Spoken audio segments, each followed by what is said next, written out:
Hello, everyone. Welcome to an exciting webinar hosted by ICMI. Today, we've got in the studio a good friend of mine, a co-founder of ICMI, Tony Dovale. Tony, good morning and welcome. How's it, Jeff? How are you doing today? I'm excited to have you. It's great. We've got lots of people attending our webinar. So let's just check on you. Let's start with just checking on you. How are you feeling? How's been the week? Yeah, working from home has got its ups and downs and challenges. Being a solo worker in my place, I don't interact with many people, so it's challenging from that side, but it also gives me time to focus.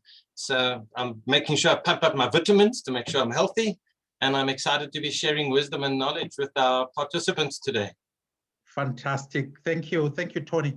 So just to start off, let's just talk about who we are as ICMI, the Institute of Coaching and Mentoring International.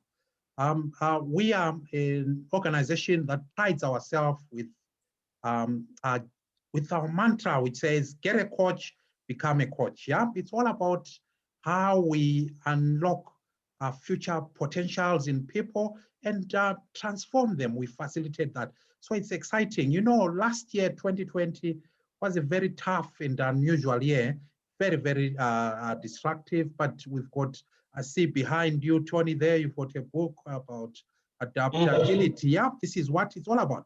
We have to adapt and be agile. And Tony, the co-founder of ICMI, is going to be taking us through that journey. It's a very, very topical theme of leading your team through difficult times. So it's highly interactive, highly engaging. So Tony will take us through his wisdom, the research, the beautiful research that has been done by ICMI. It's not thumbs up. We have a research team that does that, and we read extensively, we research extensively. So whatever we do, it's based on scientific evidence, both quantitative and qualitative, and we'll have a time for Q&A. So during the duration of this webinar, please put all your questions in the chat box and we'll go through it. Tony, the floor is yours. Thank you.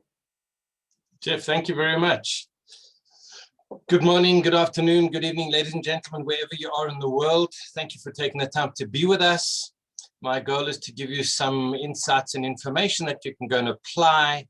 And the first thing I'd like you to think about as you look at this picture, if you've surfed before in your life, put up your hand and let's see who the surfers are that have been part of this dance before. Because if you have surfed or watched surfers, you will get a sense of the challenges that we have in these mega waves of change that are coming nowadays. And then that's why I said, we need these new mindsets that we can adapt quickly, and that's why we need the agility. But as you'll see just now, we need a few other skills and qualities. But let's go. I've spent a large part of my time, and as Jeff was saying, I've spent probably 35 to 40 years in researching, developing, and getting to make sure that what I share with you is the best of the best that I can find right now. Here for me is probably the real reality that we find ourselves in right now. Business is typically about money, but I think business should be about people. Yes, profit is essential, but it should be a byproduct of an incredible workplace. So let's talk about what we're going to cover today. We're going to talk about the context and the challenges, some next steps that you can take, understanding why coaching is so valuable at this time, where leadership comes into this, whether you're a manager or a leader, leadership is still important. I want to share a little bit about my research in the revolutionary workplace and why ICMI is positioned to be your partner in performance. So the research that Jeff was talking about, we went out and spoke to a lot of our clients and prospects, and we found at least 1/3 of organizations are struggling right now with remote work challenges as their primary dominant issue. Meetings, overloads, communication problems. Some people love to be alone, some people don't. And so stress issues, distractions, detachments and disengagements. You've got moms at home now that are having to look after the kids and dad. So the ladies that are part of this group understand the stresses that they've been put under. There are people that are just using their old laptop because the company hasn't given them stuff. Their internet's not fast enough. There's a lot of challenges that are out there. So this remote working challenge is only going to, from my perspective as a techie, is only going to become worse. Techie we can fix fairly quickly. The other part is the fear of the unknown. And this is where the human element is so important. This brain of ours, this biological computer, we think we're in charge of it, but the reality is we're not always in charge of it. It takes control of us. So the challenge that I see with most of the people about this unknown situation is companies under financial pressure. They're struggling to maintain cash flows. Their budgets have been smashed. And I know of situations where managers, senior managers have been told, you no longer have a position, reapply.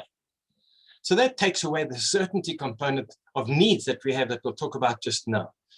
There's politics in organizations that are being used to move people out and move some people in, which is also creating uncertainty and exacerbating the fears. The challenge that I see with most managers is the moment they lose control, they try and hold harder. When people are away, they can't monitor them and micromanage them, which in itself is an issue. But what I'm seeing is people are smiling and pretending that they're okay. But the reality is managers are squeezing harder. Trust is a big issue right now. Accountability, non-performance, missing deadlines are big issues. And suddenly we're realizing that the managers that weren't being good managers, but it was hidden because of the workplace context, now we're starting to see, hold on a second. Maybe I'm not as good as I think I am. And research shows, I think it's 41% of managers are struggling with this remote control process. And so we tend to micromanage and overmanage. And I don't know if you like me, if somebody's over your shoulder the whole time, do you like to be micromanaged? I'm a non-micromanaged person. Just shows me so I can get a sense who likes to be micromanaged. You know, nobody wants to be micromanaged. And so we have to create new ways of communication, of clarity, of accountability, and trust.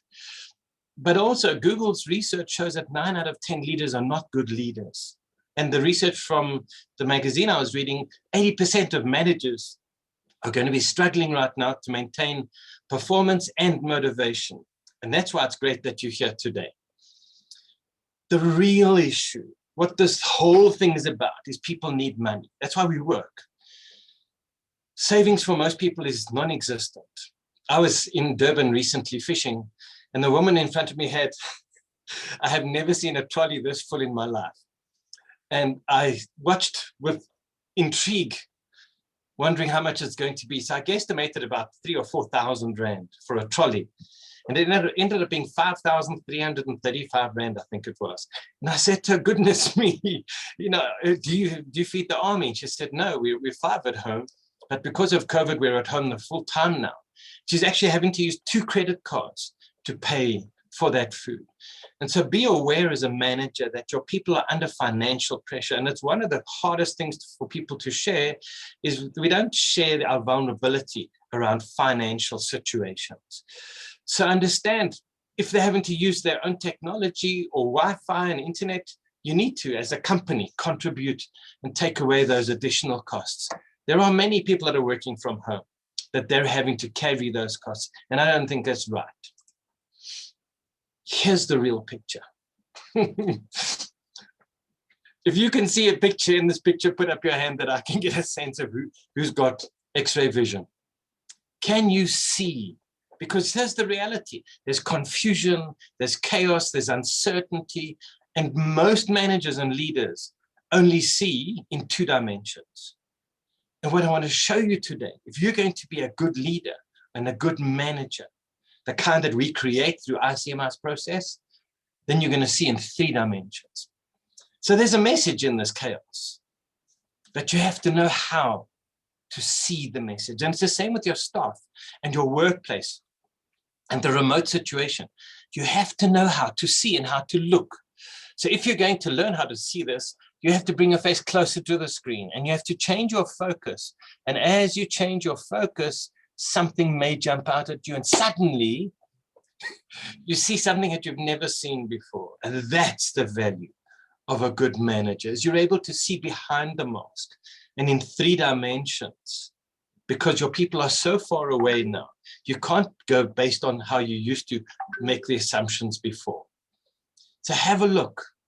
I'm going to just go through so that we can move through this. But the image embedded in this image is I love you. If you saw it, put up your hand that I can see those who can see in 3 dimensions already. If you didn't, you need to be part of ICMI, because that's the power of being able to see in 3 dimensions. So quickly, we have a chat at the bottom or the top of your screen here. Just share with me quickly, and we promise to keep most of this anonymous, so it won't be confidential necessarily, but it'll be anonymous.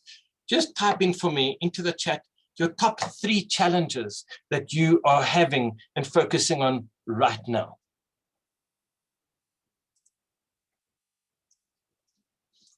So the things that I see most frequently from people's challenges is motivating staff, engagement issues, miscommunication issues, distrust issues, having to let people go issues. The other ones that I'm seeing quite often also, senior managers who have got everything and all the revenue and the resources, still coming from a very cold heart and expecting organizations to perform equal or better in these tough times without changing strategically. So thank you for the sharing that's there, and I will use that information to adjust as I go forward in my conversations. So what are the challenges? And as you see the surface come off in a very big wave and is about to be put under pressure and is going to face some big challenges. The challenge that I see, really, the biggest challenge that I see, is people don't understand the love language or the appreciation language of staff. And what do I mean by that? There's a way to check somebody's love language or appreciation language or validation language. And I know my language is touch. So if you come and say, Tony, well done, oh, it's got some impact. But if you come and touch my shoulder and come and say, Tony, well done, that's 10 times more valuable than just well done. So the 5 love languages, if I can remember, is words of affirmation, which most managers do sometimes. There's touch. There's acts of service. So maybe you just go and make a cup of coffee for somebody and say, you know what, thank you. There's gifts and there's special time. Each one of us has a different priority in our love language. So for me, if you come and give me a little gift, it doesn't have much impact for me. But if you come and give me a hug, I know it's COVID, we still do hug sometimes. Or you come and just touch me in a way that says, you know what, I really appreciate what you're doing for me. That is more important for me. As a manager, now how do you handle that when people are on remote locations? The second thing is home suitability. I've seen people lying on their beds, which is not ideal. We spend millions on ergonomic design of chairs at the office. Then we send people home to sit on the dining room table chair, some wooden chair without any padding or back support, or they slouch on the couch. We need to make sure that homes are suitable. Stable electricity. Now we've got Eskom. Fortunately, I've got probably 5 UPSs in my house I can run, and I have a generator. But many people don't have that. What happens? What are you doing about supporting them and making sure they have the resources at home? The other challenge is, if you're going to measure, manage, monitor, motivate as a manager, you have to have the right programs and resources.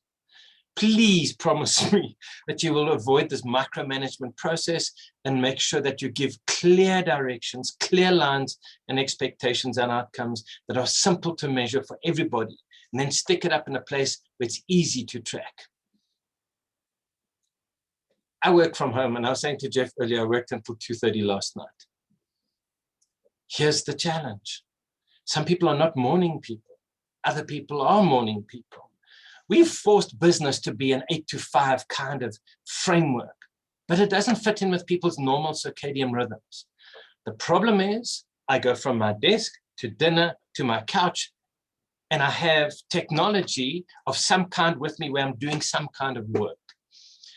We have to manage people and make sure there's a delineation between I'm working and I have a break. Otherwise, partners are going to get annoyed and frustrated. Children are not going to get the attention, and people are going to be absolutely overloaded, which then increases their stress It increases anxiety and fear. And I think part of that process, the anxiety and fear, is because there's no certainty, which people need. I'm fortunate that I don't have too many distractions at home, but imagine you've got 2 kids or 3 kids, a demanding husband. Husbands are fairly demanding, plus the normal stuff of life. Your house lady is looking after the house. It's tough working from home. I promise you, it's tough. What most people don't even think about is what I call contextual contamination. Is home a safe, positive, fun space for everybody? No. There are some places where there's domestic abuse. There are some places where the environment is not great. You as a manager have to be conscious enough and compassionate and caring enough to make sure that you check out what's happening and you track, measure, and monitor. And if necessary, find places, public places that your people can go to work. I go to a restaurant, there's another work from home place. Get staff to maybe meet at those every now and again. But if you have a toxic culture, when people wake up in the morning, they don't wake up and say, yay, good morning, God. They might wake up and say, good God, it's morning and I have to go to that workplace again. So be aware of what the context anchors people into. If you think of a special song that you have, when you remember that song, brings back the emotion, it brings back pictures and memories, and environments are very strong anchors. So be aware of what's the associated feeling with where a person is working and staying. So as you can see, this person's off their surfboard and they're underwater. I did this many times. Who here swims in the ocean where you in the waves? Let's have a look. Let's get a sense of hands. Have you swum in the ocean? And have you been knocked down where you bolomikisi with the waves? We're not too sure which is up and which is down. You've got to be able to hold your breath while you're being pummeled and buffeted in those waves. And it's a huge risk. And here are the main risks that you need to be aware of. Stress exacerbates illness and dis-ease. You as a manager have to make sure that you don't take your new Ferrari, I'm using a metaphor, and you don't sit in and you push it to 15,000 revs and hold it flat out. It might be lovely to hear the engine roaring, but eventually it's going to explode and burn out. And you have to do the same with your talent. You have to manage them, because some of them won't. Out of fear, out of anxiety, they're going to just push, and you have to control that. Here's why wars are started. When I type an email, I have my own mindset and attitude and energy. When somebody reads it, they don't have my mindset and energy, they have theirs. And so what's happening is maybe you as a manager might have written something and typed something to somebody with a positive intention, saying that you think they could do better work or improve some performance, but they may not have been in a good mindset, and they're going to take it as you're attacking, victim, poor me. And so although there's positive intention, there's destructive outcome. So be very clear and make sure that anything emotional is done face-to-face and not via your email challenges, because this is what people will take. Unfortunately, most humans, self-worth, self-esteem, and self-confidence is not strong, and they mask, I'm okay, smiley. But underneath, that little voice is going to maybe take any slight possibility. Oh, you see, they're attacking me again. You see, I'm never good enough. And that can spiral down into disengagement and unhappiness. And you can't see that. And as a manager in today's times, you have to become a psychologist to understand what is happening with your people. You cannot be a cold-hearted, head-only based left brain person. You have to be left and right, head and heart. Because even though you have a certain perspective and communication pattern in your organization, the world and WhatsApp, as thousands of messages are coming out about the dangers and deaths and people dying, and no, people aren't dying, they're lying. And so we're finding that politicians are using this to create more control and putting out messages that may not necessarily be based on truth and fact. And we have all of these mishmashes coming. And so people have huge levels of uncertainty, which is what I want to talk to you about now. Your people have basic fundamental needs. We all have this. Every human has this. And the number one need is for some sense of certainty. Am I okay? Do I have a job? Am I going to be paid? Will I keep my job and long-term have thriving and surviving? If that's taken away, people shut down. But we also need variety. And so I'm in my office. I can be here for a week and not go out of my home, which is not good. You need to make sure that there is some sense of variety. And I'm saying arrange work together places out in the public space where people can get together in small groups in areas and they can connect and have some sense of variety. Significance is something that drives all of us. As kids, we know we swing upside down, daddy, mommy, look at me, I'm great. But as adults, we can't do that. And so we need some sense of significance. As a manager, you can do that with recognition, validation, and appreciation. Just little things that you can do for people. Here's the core human issue. We need love. To love and be loved is the core human need, but we settle for connection. And it becomes a cold connection because of lack of psychological safety, lack of real communication, or full-on left brain clinical kind of mindsets. These are the needs of the ego. And as we know, egos are fragile. As a manager, you have to see the three-dimensional issues that are there. The last two are needs of our soul. Are people doing meaningful work? In this whole change of Corona and COVID, has the meaning and the focus and the service that your organization doing changed? Because many companies have had to pivot quickly. And the last one is growth. Am I growing versus just treading water in the space? So now what? You've got an idea. You've got some sense of certainty and context. Now what? You have to get clarity on what must change in the organization, what can possibly change, and what cannot absolutely. If you're a receptionist, I know receptionists working from home. If you're a mechanic, it's unlikely you're going to work from home when you need all of the fancy technology. So get certainty, get clarity from a strategic point of view and communicate that out so people can come get some sense of planning. So I want to talk to you about jumping ship. Many people at this point in time are very amenable to jump ship. Make it psychologically safe. Make it safe to say, guys, I need help. I'm not coping.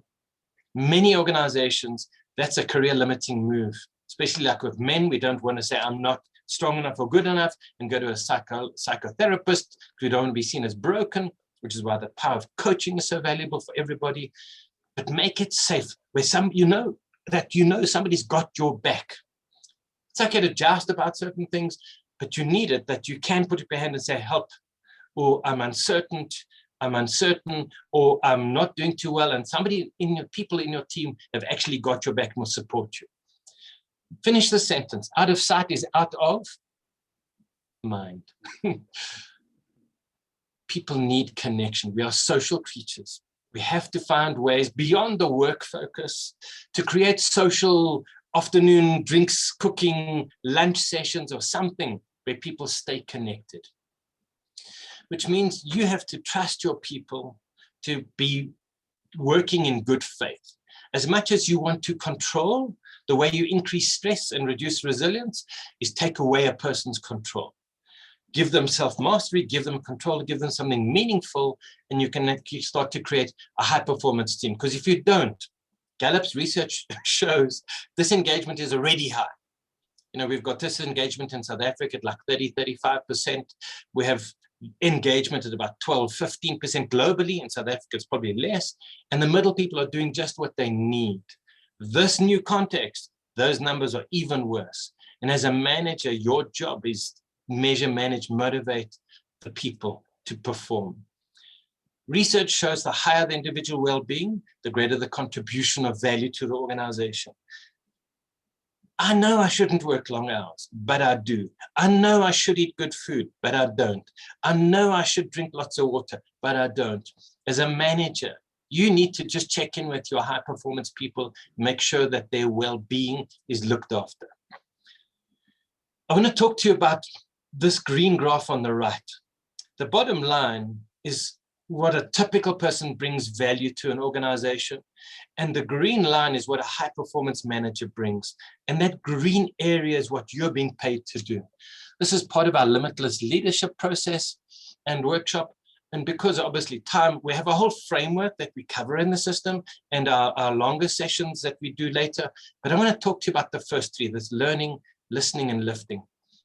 You need to learn. That's why you're here today. And we'll have offers for you that you can participate in other trainings and coaching that we deliver. But you need to learn. It's what I call consciously constructive. Grow every day, you and your people. Listen. But listen not just to hear. Many people here waiting to speak. Listen between the lines of what's happening. Because it's your goal and mission and absolute joy when you can lift the performance and passion and potential of the individuals to get that green part. And it's little things that you do on a consistent basis that will improve your leadership and how you add value to organization. This shows in a sales context, but the work I've done with Professor Stoltz, who's the guy that started Adversity Intelligence, or AQ, shows that by bringing out the best in your people, they can be up to 7 times more valuable. But how do they do that in these mega waves of change? This is a picture from huge waves in Portugal, like 60, 70-foot waves. I've only done maybe 2-3 meter waves, but not this size. If you're going to thrive in these mega waves of change, and there's already like wave 3 coming and people talking about another pandemic, we need fundamental foundational skills. We have to be able to adapt. Most humans adapt slowly. We have to be able to adapt swiftly and be agile. And that's organizational decision-making process and strategy has to change. But we have to create contexts where people can adapt quickly. But we need balance. And if you've surfed, you understand this balance is changing the whole time. Without balance, everything falls over. If you don't have balance, nothing else matters. You're trying to get your balance is the main focus. And then resilience or adversity intelligence. It's all good and well to be high performance, happy, healthy. But if you take a hit and you're down and you stay down like the guy under the water, you have no real long-term value. We have to be able to get back to the surface. We have to be able to bounce back. And that's where resilience is so important. I've spent most of my life, because I'm passionate about people, researching and developing what I call the revolutionary workplace. And with ICMI and myself, we are packaging processes to help people like you, smart people that are growing consciously every day to bring out the best in their people. For me, it's people, planet, and profit. It's not just profit, profit, profit. So let me share you a little bit about the framework. And why is this important? Because business is the business of people. Business needs to become a force for good. It's not just about capitalism for shareholders. This is now about stakeholders. This is what we discovered. Is 70% plus of leaders aren't. That's our research. Google says 9 out of 10 of leaders aren't. So you may think you're doing a good job, but the reality may not be the same. 70 to 80% of your staff are not engaged, and Gallup shows that, and our own research shows they're doing because they have to, not because they're passionate. Most change efforts, mergers and acquisitions, don't deliver the expected performance that the number crunchers and the leaders expect and are pushing for. And it's because the hard part of that is missing. Here's the shocker. At least half of your staff are amenable to be stolen and poached by somebody else. If not, the research that I got this from is even more. And in today's times, what are you going to do when everybody's hunting for the best talent possible? You can't do business as usual anymore. So we have a framework in our revolutionary workplace called ClearX. The first thing that you can do that I want to cover today is understand context, the climate, your culture controls up to 50 to 60% of performance results. Most leaders aren't consciously creating their culture. I'm now separate from you in a remote thing. How on earth do you extend your culture out to there? What kind of climate? And that was that contamination. What's it like where people are working? What are the contexts that they have to have? And so you as a manager, as a leader, have to consciously embed, this is our culture. We care, we communicate clearly, we bring certain values to the forefront, we walk our talk. And that's part of being a high performance manager, is you embed that culture, even in a remote context. Here's a little tip for you that you can start to embed into your culture. Dr. Lasada found that it takes 3 positives to balance and neutralize one negative. 3 positive interactions to neutralize 1 negative interaction. Most people think, well, 1 to 1 will suffice. It's not. If you're going to create a high performance team, that ratio needs to be 4 to 6 positives to 1 kind of negative. So become aware. We cannot predict the success of a relationship, of a team, of a company, just on this ratio of interactions in the relationships. So become conscious today of what is your ratio of positive to negative situations. Here's the real value and the real challenge that I see in organizations is most people do not truly understand how their system is running, this biological system. And so just as we take temperature to see how you're doing, that's the temperature is a signal on the outside, but we have a high performance framework and assessment. On the right-hand side, you will see black means danger, big danger, red means not as much danger. Obviously yellow is great and green is good. But if you look at this, there's a lot of danger in these 6 areas: culture, leadership, engagement, action, right mindsets, and execution. You wouldn't race your car if you didn't have a dashboard showing you how things are doing on a moment-to-moment basis. And you need something like that right now in your organization too. So this is some of the outputs. Green is good, red is dead. This is along culture, leadership, engagement, action, mindset, and execution. And you can see this organization is under pressure. This is a consolidated view. This is one question. Management is trusted by staff. Red is dead, green is good. As you can see, this management situation is not good. And only if you know this and you have it documented, because many people don't listen to just talk. The moment they see graphs, it's like, ooh, okay, now we need to do something. And that's the value that ICMI brings as well. I spent most of my life researching and finding the most powerful and valuable stuff because it starts with people, it starts with mindset. And as Professor Stoltz showed, you can get up to 7 times more value out of your staff by having the right approach in context and culture. And if you're a leader, you can bring up to 8.4 times more value. Another tip, you have to shift your people away from this fixed fear-based mindset, which means culture, climate, and context have to start to change, to a growth-optimized mindset. And Carol Dweck's work shows that growth-optimized mindsets are the mindsets that bring the value and thrive and survive in these tough times. So before we go, I'd like you to just take a moment and think, what are 3 things that you could start to do? What is one thing that you can learn from today that you can stop? Maybe type in the chat for me there.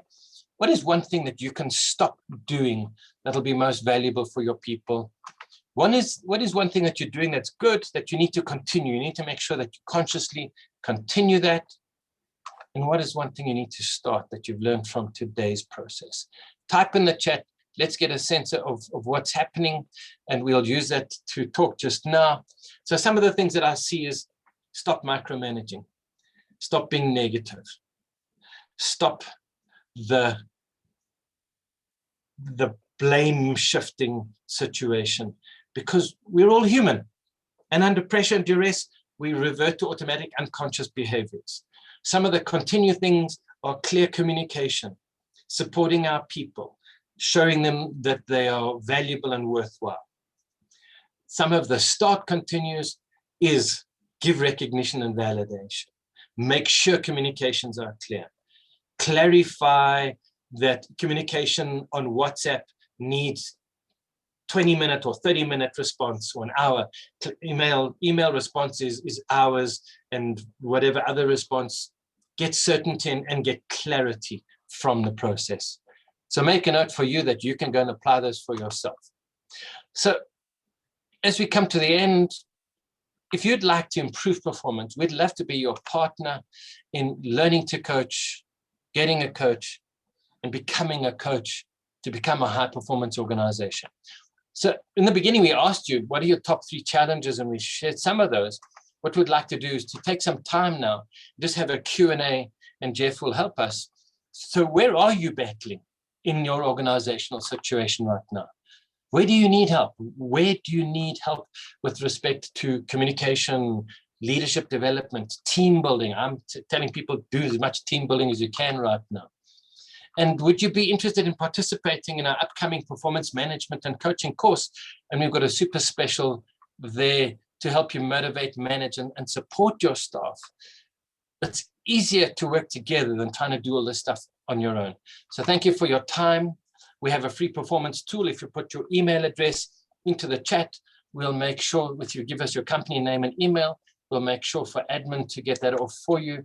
We'd like to give you some additional support in these really tough times and these mega waves of change. So this is what I was talking to you about, the Harvard research. 40% of managers have low confidence in their ability to manage workers remotely. 41% of managers doubt the ability to keep their staff motivated. I think it's called the Dunning-Kruger effect. It's as a leader where you think you're great, but the reality is that you're not. I always err on the side of caution. I'm a student of learning and growing. And to help you, we have the super special. Would be normally $99. We're doing it as a super special because you're here today for just $20 or 300 Rand if you're in South Africa. Go to ICMI-mi.com registration, fill in the form, do your payment. It's a special 3-hour session that you can see we're having on the 25th of February, so it's coming soon. It's a remote session where I'll dive deeper and give you more insights, more tools, and more power that you can pump up your people performance. And with that, I'm going to hand back to Jeff, and we'll start to have discussions and interactions from the Q&A. Tony, thank you, Jeff. Very much, and well done. Our chat box has just exploded here. It has really, really exploded. I'll just read a couple of comments. Wow, this is so absorbing. Great session. Thank you. Thank you, Tony. This is a great session indeed. Thank you. Wonderful session. Wow, this is an informative session. Thank you very much, Tony. And they are talking about your love language here. They wish it was in person. They could have given you a hug, especially if it was. So you can when we meet. Tony, thank you for your wisdom. It has really resonated with the participants in our webinar here. And the questions are just beautiful. And we'll get on with it, yeah? So Tony, let's start with one of your last slides towards the end. You talked about swift action, yeah? And you came up with the model of stop, continue, and start. And in the chat box, one of the major ones that people are finding it difficult is they are talking about stop procrastinating. How do they do that?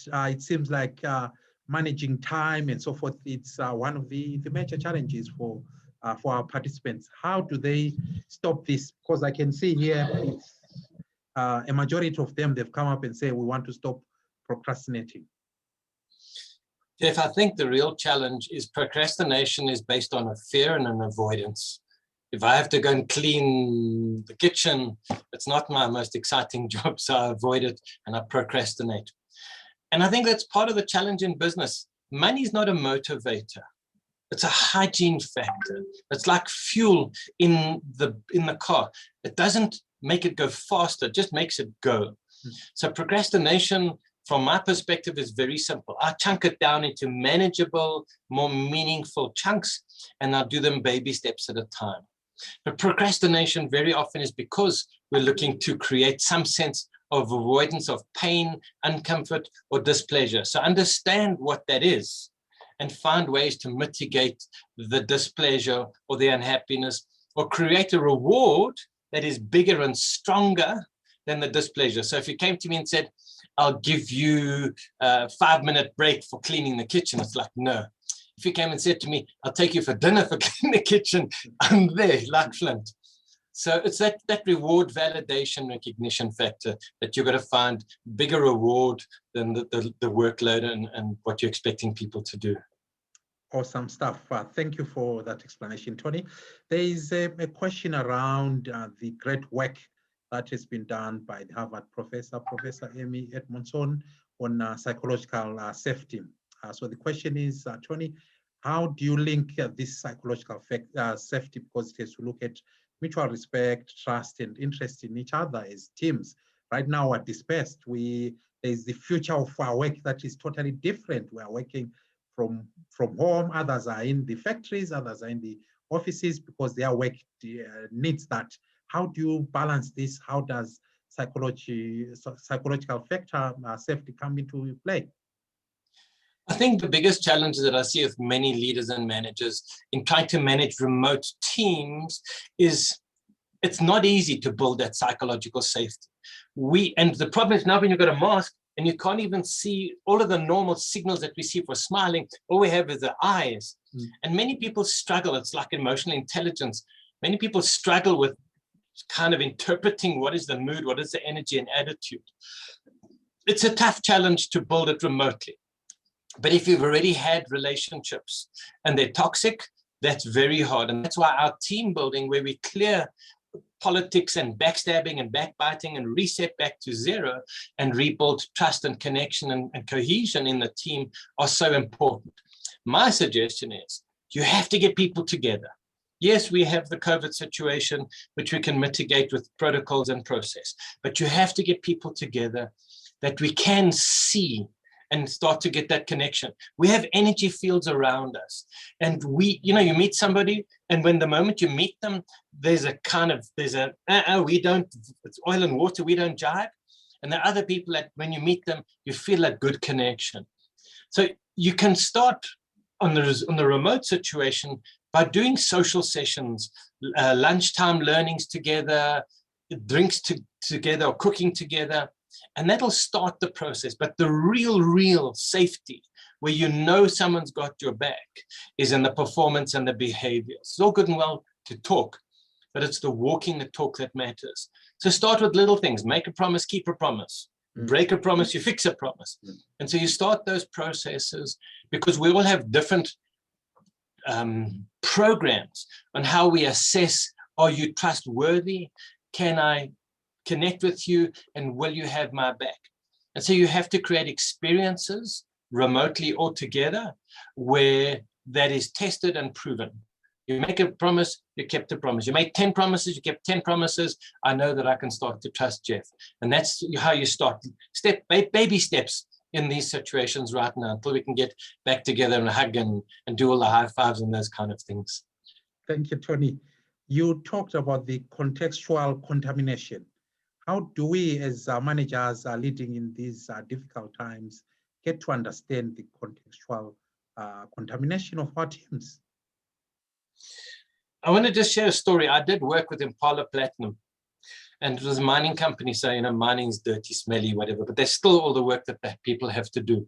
And at the end of the 2-day workshop, the senior manager stood next to one of his ladies and he said, I've worked with this woman for 14 years. Think about this. He's worked with this woman for 14 years, and he said, I had no idea about the XYZ that had come out as part of the process. And so as a manager, and that's why that 3D picture is so important. You have to be able to listen between the lines. You have to also be able to think and see what I call future vision. Is you have to understand, hey, this lady's at home. She lives in this area. She's got 3 kids. She's got a granny. She's got some other family members and a husband. Husband's not working. What is his culture? Because different cultures have different attitudes and behaviors. You have to come from a much more conscious and caring and compassionate space if you're truly going to understand what it's like in a person's workplace. Because very few people are going to stand up and say, I have a toxic space at home. It's an embarrassing and shameful kind of admission. But you have to have a strong enough relationship with your staff that they'll share, listen, I'm under duress here. I need help. Great advice and great storytelling there from your work at the mine. So Tony, just to continue with this theme, what is the best approach? It's a question coming from Alan. What is the best approach when you introduce changes at workplace, but the team seems to be resisting that change? Resistance is a wonderful gift, because it shows you, it's like the handbrake in the car. It shows you that you haven't got them involved. And the world is changing from a top-down command and control and conquer process to a bottom-up, get them involved. And that's why we use appreciative inquiry and blue ocean strategy, is if you have a framework and you say, here's what we're implementing, go and do it 1, 2, 3. You're not going to have buy-in and engagement. You have to start from the bottom up and get everybody to contribute and participate and bring their ideas and concepts and meld that into something meaningful that everybody has contribution and buy into. If you look at Apple don't do change management when they're upgrading their phone. The people sleep out of the shop outside for days. They've got it right. And when you can get your change management and creating the context and the communication and the planning, the preparation and the involvement to the level where staff are running into work saying, I want to do this. But resistance is telling you, you haven't got the heads, the hearts and the souls of your people, maybe due to lack of clarity, lack of certainty, lack of rewards, lack of communication. So you need to start to step back and have a look. People are doing the best they can with what they've got. As a manager, you have to find ways to mitigate that. If you can't, we'll help you with pleasure. Thank you. Indeed, we'll help you with pleasure. Tony, one of the things that ICMI prides itself about is the excellent research department, the research that goes through it. And you mentioned it throughout your presentation, your excellent presentation. Let's talk about the Gallup research and engagement and disengagement, the cost of disengagement, the billions and billions of dollars that are worth once they've calculated it. You gave some staggering figures here that I see most of our delegates are shocked about those figures in terms of disengagement. So just take us through some of the key highlights of those research findings, and more importantly, a sneak peek in terms of what companies can actually do to change this this disengagement that we're seeing across, whether in South Africa or globally. Jeff, I think South Africa is in a unique situation because of the politics and the cultures. And I was quite astounded when I saw that our disengagement, the terrorists in your organizations are in excess of 30% in some organizations, and that the engagement on a global level is like 15 to 17%. It's what we call in adversity intelligence, you've got the quitters, you've got the campers, and you've got the climbers. The high talent, high performance talent that are engaged and happy and bring their full self to work are those engaged people. The challenge that you have as an organization, within 6 to 8 weeks, you can take a high performer that's highly engaged and completely smash that engagement because of the toxicity, because of bad management, because of the culture of that organization. Just something else I want to add. Most organizations on a day-to-day basis before COVID were losing between 10 to 12% of their monthly salary bill on invisible conflict and demotivation. 10 to 12% of your monthly bill. And one of my clients was 15 million a month salary bill. Wow. I'm saying today you can double that number on disengagement, demotivation, complete detachment from the organizational meaning and vision and values from that thing. Whose job is it? Management and leadership. It's your job to create an engaging job. There are sometimes people that will take a yucky job and make it engaging and fun and happy, but you have to package and create the work that needs to be done and balance that with commensurate rewards, validation, appreciation, and recognition. I saw an interesting statistic that people will take a cut in salary to work from home. I think it's 20 to 25% cut in salary to not have to sit in traffic. But at the end of the day, it's management and leadership's job for culture and engagement. You can't expect your staff to create engagement on a yucky context environment where they have very little control. So those that have control and power, it is your duty and obligation to create something that's attractive. And that's the world. The war for talent now is only going to get exacerbated. People, loyalty. If you want loyalty, get a dog. You have to create a workplace that's meaningful and magic, where people get self-mastery and they are motivated to do something for the greater, bigger good than just more money for management and leadership. Wow, that is powerful stuff. Thank you, Tony. There is a question here coming from Ono. He's asking, there is lynching by the new normal. How do leaders navigate to balance expectations and realities? You know, this world, we've got such incredible changes that are happening. The challenge that I see is that some of the terrorists and the disengaged and the people that are trying to create shifts have huge power and are very, very vocal. We don't, right now, we're not playing on a level playing field. And so as a leader, you have to make sure, and as a manager, you have to make sure that your communication is frequent, it's clear, it's focused, and it's consistent. There's always going to be noise and static on the outside.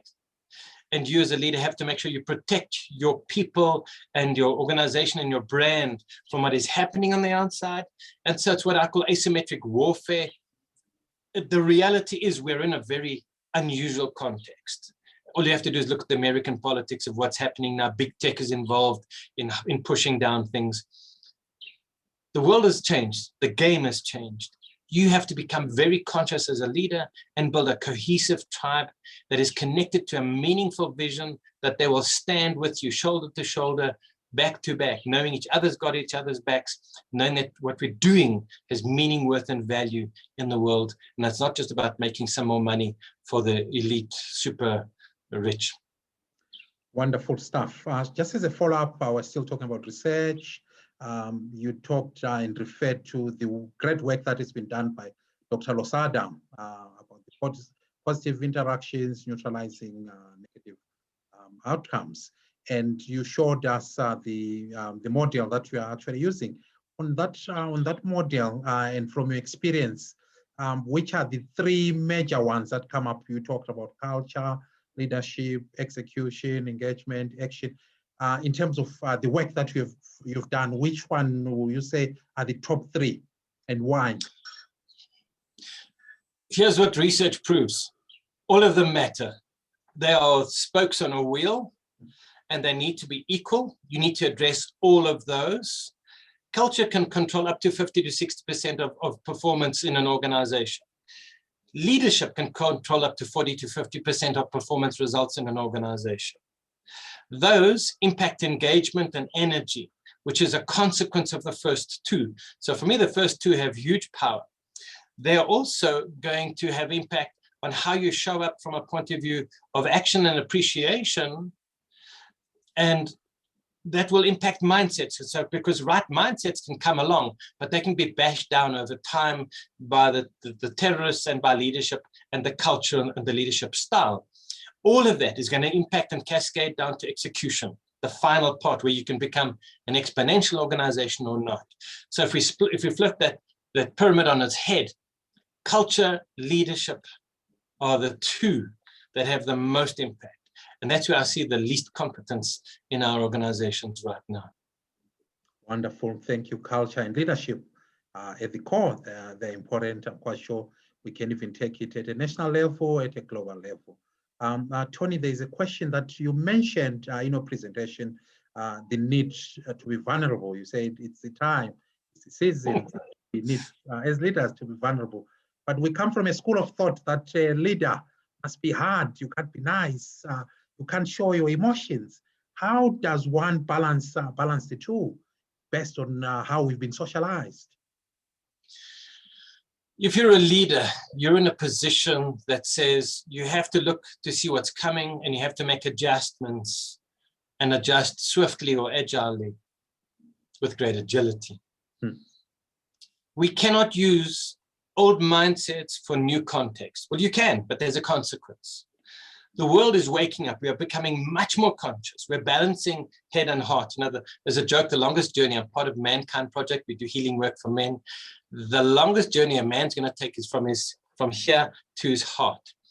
And we have to, if we are going to become a caring, kinder, more compassionate culture and humanity that survives and thrives beyond just the short time that we have right now without completely smashing the future, we're going to have to step away from old behavior, old habits, old socialization. And it's tough for some people. There are left brain people that are so locked in and fear getting into the emotional vulnerability. But if you're a leader, you have to lead the way. You have to walk the talk. You have to show that it's okay to not be okay and have all of the answers. And that's part of the journey that we do in our team building and leadership development, is building that safety net and that certainty that it's actually okay to be human. It's okay to be real and authentic. And that's where the world is going.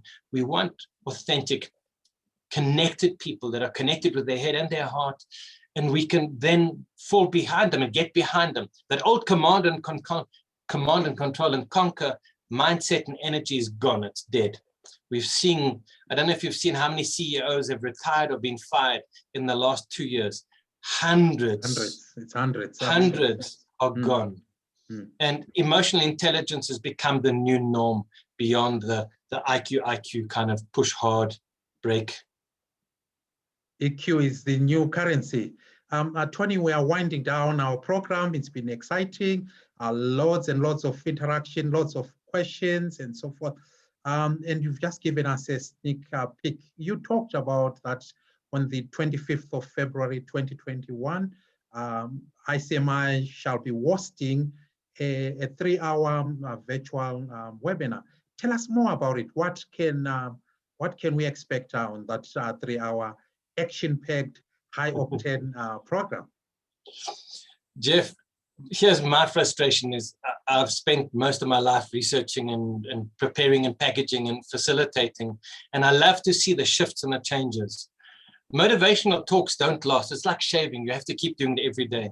So our goal on the 25th is to create a 3-hour context where we can go deeper into some of the concepts in our limitless leadership frameworks and the coaching culture, and start to get the people to apply that and use that. Now, we've really just gone kind of through an introduction, but the goal is to give people tools and mindset shifts in that 3 hours that they can go back and become a better manager and a better leader in fast tracking for that time. For the price, it's a no-brainer. The experiences, I'm going to give you the best I've been able to learn in my life. I look forward to seeing the guys there. Bring your whole organization along.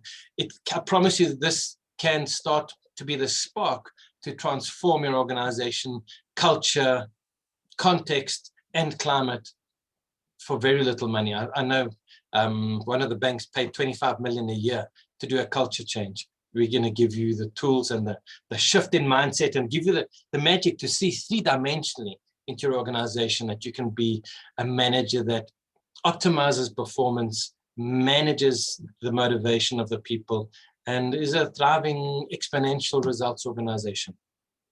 Wonderful. Tony, thank you very much. And we're talking about transformation, which is what ICMI is all about. We unlock potentials and facilitate that transformation. So with that, we've come to the end of a wonderful program. We saw your questions. We thank you for your questions, for your engagement, the interactions.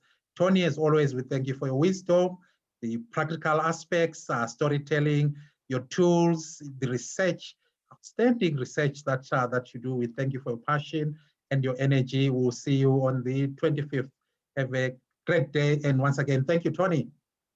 Thank you, Jeff. Thank you, Tim. That was it from us. Until next time, this is ICMI signing off. Thank you. And